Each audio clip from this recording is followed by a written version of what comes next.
So welcome back to my channel, this is Shivani Keswani. हमने जो series start की थी कि हम प्रीवियस ईयर क्वेश्चंस को लेके आएंगे, तो अब एक नया उसमें भी इनिशिएटिव ले लिया गया है। अब हम प्रीवियस ईयर क्वेश्चन पेपर को लेंगे, जो कि आंसर कीज़ रिलीज़ हुई थी, उसमें से मैंने ये उठाए हैं। जैसे कि आप देख सकते हैं स्क्रीन पे, टेस्ट टाइम आपको दिख रहा है 9 से 10:30 और 21 अगस्त 2019 का ये पेपर है। तो आइए स्टार्ट करते हैं। सबसे पहला जो क्वेश्चन है वो है of the cough. Of the कफ एक ईडियम फ्रेज होता है। इसका मतलब क्या होता है, देखिए फर्स्ट ऑप्शन में आपको क्लियर कर दूं। टू बी इन अ हरी मतलब जल्दबाजी में होना, टू बी लेजी मतलब आलसी होना, विदाउट प्रिपरेशन मतलब बिना किसी तैयारी के, और विदाउट एनी लॉस मतलब बिना किसी नुकसान के। तो यहाँ पे ये तीनों ऑप्शंस कैंसिल हैं। इसको आपको याद करना पड़ेगा, इसे समझाने का कोई और तरीका नहीं है। तो ऑफ दी कफ मतलब होता है विदाउट प्रिपरेशन। आगे बढ़ते हैं।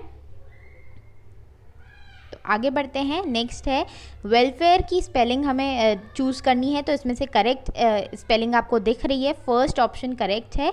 वेलफेयर की स्पेलिंग होती है WELFARE।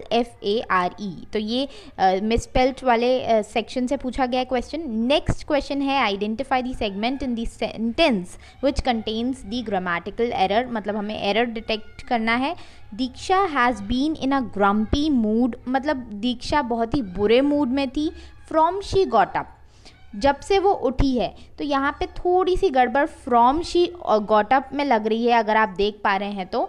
मतलब बता नहीं रहे हैं कि कब से उठी है। From the time she got up मतलब जब से वो उठी है, जिस समय से उठी है। तो यहाँ पे ये कुछ इस तरीके से होना चाहिए था। Diksha has been in a grumpy mood, Diksha बहुत ही बुरे मूड में है जब से वो उठी है। From the time she got up, या फिर सिंस शी गॉट अप, इस तरीके से भी हम कर सकते हैं। अगला क्वेश्चन देख लेते हैं। Bhavna will visited the Eiffel tower during her trip. तो ये सेंटेंस इंप्रूवमेंट का क्वेश्चन है। सबसे पहले इसका मतलब समझते हैं। भावना आईफिल टावर जब अपनी ट्रिप के दौरान विजिट करेगी, विल विजिट। अब यहाँ पे विल विजिट क्यों चूज़ किया गया है वो मैं आपको बता देती हूँ। विल विजिट मतलब होता है विजिट करेगी, विजिट करेगी। तो विल के साथ हमेशा V1 हम लेते हैं। विल को मॉडर्न इंग्लिश में हम मोडाल कहते हैं। मोडाल मतलब वो सारे वर्ब्स जो हेल्पिंग वर्ब्स की तरह काम करते हैं, जैसे can, could, will, would, shall, should, और भी कई सारे मोडाल वर्ब्स होते हैं। तो ये भी एक मोडाल वर्ब है। तो हमेशा याद रखिए, मोडाल वर्ब चाहे कोई भी हो, कैन हो, कुड हो, शैल हो, शुड हो, माइट हो, मस्ट हो, और कुछ भी हो, विल हो, शैल हो, हमेशा याद रखिए इसके बाद V1 यूज़ होता है, मतलब वर्ब का फर्स्ट फॉर्म यूज़ होता है। अगले क्वेश्चन पे चलते हैं। तो अगला क्वेश्चन है one must keep dash promise. एक इंसान को अपना प्रॉमिस हमेशा निभाना चाहिए। चाहिए, देखिए मस्ट यहाँ पे यूज़ हुआ है, तो आप यहाँ पे देख सकते हैं मस्ट मतलब होता है चाहिए। ठीक है, मस्ट एक मोडाल वर्ब है, और मोडाल वर्ब के पास आप देख सकते हैं कि V1 यूज़ हुआ है, कीप यूज़ हुआ है, मतलब एक इंसान को अपना वादा निभाना चाहिए। तो वंस क्यों यूज़ हुआ है यहाँ पे, ONE अपोस्ट्रोफी S क्यों यूज़ हुआ है। अपोस्ट्रोफी S आपको पता होना चाहिए कि अपोस्ट्रोफी S का मतलब होता है उसका अधिकार, मतलब उसे अपना प्रॉमिस निभाना चाहिए। ठीक है, इसलिए यहाँ पे वंस यूज़ हुआ है। आगे बढ़ते हैं। इंडिविजुअल की सही स्पेलिंग आपको फाइंड करनी थी, तो बहुत ही ईजी क्वेश्चन था। आप इंडिविजुअल की स्पेलिंग, आप जब भी कुछ भी पढ़ते हैं तो उसकी स्पेलिंग्स याद करने की हैबिट बना लीजिए, क्योंकि मिसस्पेल से 2 क्वेश्चन हमेशा पूछे जाते हैं MTS में। आगे बढ़ते हैं। एंटोनिम पूछा है वैनिटी का। तो सबसे पहले मैं आपको वैनिटी का मतलब बता देती हूँ। वैनिटी मतलब बहुत ही प्राउडी, जो घमंडी होता है, अपने ऊपर घमंड करता है, जिससे कंसीट, कंसीट इसका सिनोनिम हो गया, लेकिन हमें यहाँ पे पूछा गया है इसका एंटोनिम। तो कंसीट तो इसका सिनोनिम हो गया, और मॉडेस्टी इसका एंटोनिम हो गया। मॉडेस्टी मतलब बहुत ही शांत इंसान, जैसे कोई भी घमंड नहीं है, एकदम ग्राउंड टू अर्थ जिसे हम बोलते हैं, वो होता है मोडेस्ट इंसान या मॉडेस्टी। उस एडजेक्टिव को बोलते हैं, उस विशेषण को बोलते हैं मॉडेस्टी। आगे बढ़ते हैं। परसुएड, परसुएड का सिनोनिम पूछा है। तो परसुएड मतलब होता है किसी को मनाना। ठीक है, तो यहाँ पे हॉल्ट दिया हुआ है, हॉल्ट फर्स्ट वर्ड है, तो हॉल्ट मतलब होता है स्टॉप कर देना किसी भी चीज़ को। डिप्लीट का मतलब होता है कम हो जाना। तीसरा शब्द आपको दिख रहा है कोएक्स। कोएक्स मतलब चिकनी चुपड़ी बातें करना, बटरिंग करना जिसे हम बोलते हैं। इसके कई सारे शब्द होते हैं, आगे आने वाले सेशंस में हम वो भी देखेंगे। इम्पोज करना मतलब कोई चीज़ लगा देना, इम्पोज कर देना, ठीक है। अगला क्वेश्चन देख लेते हैं, इंक्लिनेशन का सिनोनिम। इंक्लिनेशन मतलब होता है एक तो ऊंचाई होती है, ठीक है, यहाँ पे इंक्लिनेशन मतलब होता है एक तो ऊंचाई, और एक होता है किसी की तरफ झुकाव। तो इंक्लिनेशन मतलब होता है झुकाव। इसका अगर एंटोनिम पूछा होता तो रिपल्शन हो जाता, मतलब दूर हो जाना। एवर्शन मतलब हेट करना। इंडिफरेंस मतलब हमें कोई फ़र्क नहीं पड़ रहा है। और एप्टीट्यूड मतलब कुछ और होता है, मे बी इसमें ऑप्शन में गलती है। एप्टीट्यूड मतलब तो हम क्वांटिटेटिव एप्टीट्यूड बोलते हैं। इंक्लिनेशन मतलब एल्टीट्यूड होना चाहिए। इंक्लिनेशन मतलब एक तरीके की ऊंचाई हो गई, या फिर किसी की तरफ झुकाव होना, वो होता है इंक्लिनेशन। आगे बढ़ने से पहले दोस्तों मैं आपको बता दूं कि ये सीरीज़ हम आगे भी कंटिन्यू करने वाले हैं। डेली के मैं 1 या 2 वीडियो ज़रूर डालूंगी, आप वो वीडियोस देखिएगा। ये सिर्फ प्रैक्टिस सेशंस हैं, आपको अपनी पढ़ाई रेडी रखनी है, तैयारी चालू रखनी है, और इन प्रैक्टिस सेशंस को अटेंड करते रहना है, जिससे आप भी समझ सकें कि आपकी तैयारी कैसी चल रही है। और अपने दोस्तों के साथ ज़रूर शेयर कीजिए अगर आपको मेरे एफर्ट्स अच्छे लग रहे हों, जिससे कि हमारा चैनल और ज़्यादा ग्रो करे और मैं और भी बड़े बड़े इनिशिएटिव्स लेके आ पाऊँ, जिससे कि मैं अच्छे अच्छे टीचर्स यहाँ पे एम्प्लॉय कर पाऊँ आपको पढ़ाने के लिए। आगे बढ़ते हैं। 1 वर्ड यहाँ पे बोला गया है, तो government not connected with religious और स्पिरिचुअल मैटर्स। तो ये हमें पता है सेक्युलर होता है। सेक्युलर मतलब ऐसी गवर्नमेंट, ऐसा शासन जहाँ पे आपका कोई भी धर्म नहीं माना जाता है, सारे धर्म एक बराबर होते हैं, वो होता है सेक्युलर। आगे बढ़ते हैं। No sooner did I reach the station when the train left. तो यहाँ पे क्या बोल रहे हैं कि मैं जब तक पहुँचता स्टेशन तब तक ट्रेन जा चुकी थी। तो ये चीज़ हमेशा याद रखिए कि नो सूनर के साथ हमेशा देन आता है, व्हेन नहीं आता है। आपको एक और चीज़ मैं बता दूं, हार्डली के साथ, ऐसे याद रखिए, हार्डली के साथ व्हेन आता है, तो एच के साथ डब्ल्यू आता है, एच डब्ल्यू मतलब होमवर्क, और बाकी सबके साथ देन आता है, ठीक है। अब आगे बढ़ते हैं। आगे क्वेश्चन क्या बोल रहा है, ये है इम्प्रूवमेंट का question. Her dance teacher have come twice a week but there is no improvement in her dance. उसकी डांस टीचर 2 बार हफ्ते में आती है, लेकिन अभी भी उसके डांस में कोई इम्प्रूवमेंट नहीं आया है, कोई सुधार नहीं आया है। तो देखिए ये एक सब्जेक्ट वर्ब एग्रीमेंट का क्वेश्चन है। देखो हमेशा याद रखो, सिंगुलर सब्जेक्ट के साथ सिंगुलर वर्ब लगेगी, मतलब ये हैव कम गलत है, यहाँ पे हैज़ कम होना चाहिए, हैज़ बीन कमिंग होना चाहिए, बिल्कुल सही है, ये हैज़ बीन कमिंग होना चाहिए। मतलब वो 2 बार हफ्ते में आती रहती है, फिर भी उसके डांस में कोई इम्प्रूवमेंट नहीं आया है। तो टीचर के लिए, क्योंकि टीचर सिंगुलर है, एक ही टीचर है, तो उसमें हैज़ यूज़ करेंगे, हम हैव नहीं यूज़ करेंगे। आगे बढ़ते हैं। ये हमारा क्लोज टेस्ट आ गया है। To have food of our choice anywhere and any time. अपनी मन मर्जी का खाना होना कभी भी कहीं भी, dash one of the best luxuries that any one could dash. एक तरीके की बेस्ट लग्जरी है ये। तो देखो यहाँ पे हमें ये भी सब्जेक्ट वर्ब का क्वेश्चन है। यहाँ पे देखो टू हैव फूड बोला है, तो खाना होना, मतलब यहाँ पे हमारा सब्जेक्ट क्या है, खाना होना, ना कि एनीवेयर एंड एनी टाइम है कि आप आर लगा के आ जाओ। देखो आर मत लगाना, बिल्कुल गलत हो जाएगा। यहाँ पे लगेगा इज़, क्योंकि हमारा टू हैव फूड खाना होना ये हमारा सिंगुलर में काउंट होता है, ना कि प्लूरल में, ठीक है। आगे बढ़ते हैं, अगला क्वेश्चन देख लेते हैं, ठीक है। अब यहाँ पे बोले हैं कि is one of the best luxuries that any one could dash. तो लग्जरी को हम हमेशा क्या करते हैं, लग्जरी मतलब होता क्या है, मतलब बहुत तरीके की शानो शौकत, ठीक है, बहुत सारी जब हमारे पास बहुत सारी चीज़ें होती हैं।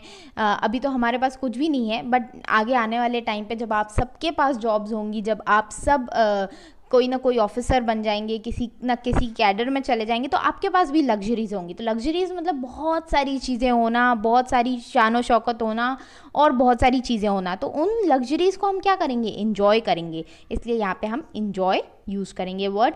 अगला, however each of us is different and dash our food choices too are dash. क्योंकि हाउएवर मतलब क्योंकि हम सब अलग अलग हैं। Each of us is different, हर कोई अलग अलग है। देखो यहाँ पे एक चीज़ नोट करने वाली है ईच के साथ हमने इज़ यूज़ किया है, ईच के साथ हमेशा इज़ मतलब सिंगुलर वर्ब भी यूज़ होती है, इसे भी आप याद रखिए। आगे बढ़ते हैं, तो हर कोई अलग है इसीलिए, हेंस आएगा, इसीलिए हम बिकॉज यूज़ नहीं करेंगे क्योंकि हम हाउएवर ऑलरेडी यूज़ कर चुके हैं। हाउएवर मतलब क्योंकि हर कोई अलग अलग है इसीलिए हमारी फूड चॉइसेस भी क्या होगी, अलग अलग ही होगी, क्योंकि यहाँ पे बोले हैं टू मतलब अलग, भी टू मतलब भी, इसलिए हमारी फूड चॉइसेस भी अलग अलग हैं, तो इसलिए का वर्ड हो जाता है हेंस। आगे बढ़ते हैं, अलग अलग शब्द के लिए हम वैरिड यूज़ करेंगे। अलाइक मतलब सेम, सिमिलर मतलब सेम, कॉन्ट्ररी मतलब एक तरीके से बिल्कुल ऑपोजिट, लेकिन यहाँ पे हम दो लोगों की बात नहीं कर रहे हैं, दो लोगों में हम ऑपोजिट देखते हैं कि उसका खाना पीना बिल्कुल अलग है, मेरा खाना पीना अलग है, लेकिन यहाँ पे हम बहुत सारे लोगों की बात कर रहे हैं, इसलिए यहाँ पे हम वैरिड यूज़ करेंगे। वैरिड मतलब अलग अलग।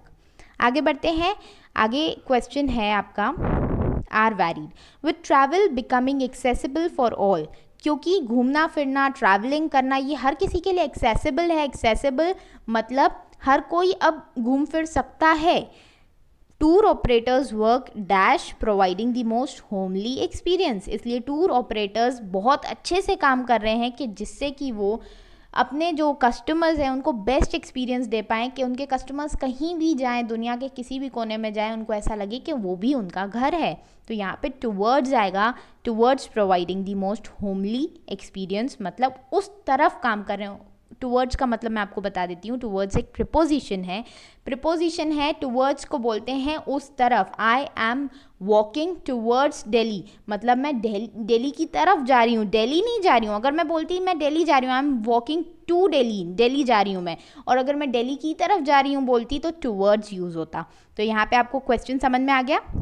नेक्स्ट बढ़ते हैं, स्टार्टल। स्टार्टल का एंटोनिम बताना है, ऑपोजिट बताना है। स्टार्टल मतलब होता है शॉक कर देना, किसी को अमेज कर देना। तो ये शॉक और अमेज जो दो वर्ड्स आपको दिख रहे हैं स्क्रीन पे, ये हैं आपके सिनोनिम। स्टार्टल कर देना मतलब एकदम से शॉक कर देना, और सूद कर देना मतलब बिल्कुल आरामदायक, बिल्कुल एकदम पीसफुल महसूस करना, शांति महसूस करना। आगे बढ़ते हैं, 19th क्वेश्चन है, क्रिटिकल जज of any art and craft, जो किसी भी आर्ट और क्राफ्ट को बारीकी से देखता है, उसको समझता है, उसको जज करता है, वो होता है कॉनॉइजर, उसे हम कॉनॉइजर बोलते हैं। क्यूरेटर मतलब कोई भी म्यूजियम का ख्याल रखने वाला जो इंसान होता है वो क्यूरेटर होता है। आगे बढ़ते हैं, क्वेश्चन है, working toward together gave us a chance to dash about old times, इसका मतलब है कि साथ में काम करने से हमें एक मौका मिल गया कि हम अपने पुराने समय को ऑब्वियसली यहाँ पे आएगा याद कर पाएँ। याद कर पाएँ मतलब होता है रेमिनिस। टू के बाद हमेशा मतलब ज़्यादातर V1 ही आता है, तो यहाँ पे रेमिनिस सही होगा, रिमाइंडिंग सही नहीं होगा। रिप्रोड्यूस करना मतलब कॉपीज़ क्रिएट करना, और रिक्रिएट करना मतलब मज़े मौज करना। अगला क्वेश्चन है, Anand Kumar is dash unique teacher. अब यहाँ पे आप सोचेंगे कि यहाँ पे तो एन होना चाहिए मैम, क्योंकि हमने पढ़ा है AEIOU जो वॉवल्स होते हैं, वॉवल्स के आगे हम एन लगाते हैं, तो इन्होंने ए क्यों लगा दिया है, ये गलत पढ़ा है हमने। हम ये पढ़ेंगे, आज से हमारी डेफिनेशन ये होगी कि जो वॉवल साउंड होता है उसके आगे ए लगता है, सॉरी उसके आगे एन लगता है, ना कि वॉवल्स के आगे एन लगता है। तो यूनिक य का साउंड देता है, य मतलब य मतलब वाई, तो इसलिए हम इसके आगे ए लगाएंगे। अम्ब्रेला भी यू से ही होता है, लेकिन साउंड अ से आता है, अ आ ई ई उ वाले जो साउंड होते हैं सिर्फ वही एन लेंगे। आगे बढ़ते हैं, नेक्स्ट क्वेश्चन है, the little girl fall of from the terrace, छोटी बच्ची टेरेस से गिर गई। तो फेल फ्रॉम होगा, क्योंकि वो गिर चुकी है, यहाँ पे पास्ट में जा रहा है, तो फेल फ्रॉम यूज़ करेंगे, ना कि हम फॉल ऑफ फ्रॉम यूज़ करेंगे। अगला है, Preeti is absent from the meeting due to she is out of station. तो देखिए यहाँ पे क्वेश्चन का आंसर इसमें गलत दिया हुआ है, इसमें आपका आंसर 2 होना चाहिए, ड्यू टू शी, क्योंकि यहाँ पे प्रीति एब्सेंट है मीटिंग से क्योंकि वो आउट ऑफ स्टेशन है। तो यहाँ पे ड्यू टू नहीं आएगा, यहाँ पे बिकॉज आएगा। प्रीति एब्सेंट है मीटिंग से क्योंकि वो आउट ऑफ स्टेशन है, क्योंकि मतलब बिकॉज। ठीक है, आगे बढ़ते हैं, best thing since sliced bread. Sliced bread से बेस्ट थिंग मतलब जो अभी तक इतने लंबे टाइम तक अभी तक जो सबसे बेहतर, सबसे हेल्पफुल, सबसे यूज़फुल इनोवेशन हुआ है, सबसे नई चीज़ जो अभी तक आई है, उसे हम बोलते हैं, ये एक ईडियम फ्रेज़ है, best thing since sliced bread. अगला बढ़ते हैं क्वेश्चन, लास्ट क्वेश्चन है आज का, तो ये है the cost turned out to be higher than dash. जितनी हमने कॉस्ट सोची थी उससे ज़्यादा कॉस्ट हमारी आ गई है। तो यहाँ पे एंटीसिपेटेड मतलब एक्सपेक्टेड, जो हमने सोचा था, जो हमने विचार किया था कि इतना होने वाला है फ्यूचर में, लेकिन उतना नहीं हुआ। एक्सेप्टेड नहीं होगा, एक्सपेक्टेड होगा। अगर फर्स्ट ऑप्शन में EXPEC होता तो वो राइट आंसर हो जाता, लेकिन ये है एक्सेप्टेड, एक्सेप्टेड, इमेंसिपेटेड, तो ये तीनों ऑप्शंस कैंसिल हो जाएंगे। हमेशा याद रखो, जब भी कोई क्वेश्चन सॉल्व कर रहे हो, अगर एग्जैक्ट आंसर नहीं आता है तो आप उसको एलिमिनेशन मेथड से करो, बाकी सारे ऑप्शंस को कैंसिल आउट करके आप राइट आंसर पे पहुंच जाते हो। इससे आपको कन्फ्यूजन भी नहीं होता है कि मेरा आंसर गलत हो सकता है क्या। तो इस तरीके से आप पढ़ो, और आगे भी मैं ये सीरीज़ कंटिन्यू करने वाली हूँ। बस आप सबका सपोर्ट चाहिए मुझे, तो अपने फ्रेंड्स के साथ ज़रूर शेयर करो, वीडियो पूरा देखा करो, जिससे कि आप पूरा अच्छे से उसे समझ पाओ। बाकी और अगर आप चाहते हो तो मेरा टेलीग्राम चैनल ज्वाइन कर सकते हो। अगर कोई हेल्प चाहते हो तो हेल्पलाइन नंबर डिस्क्रिप्शन बॉक्स में मिल जाएगा।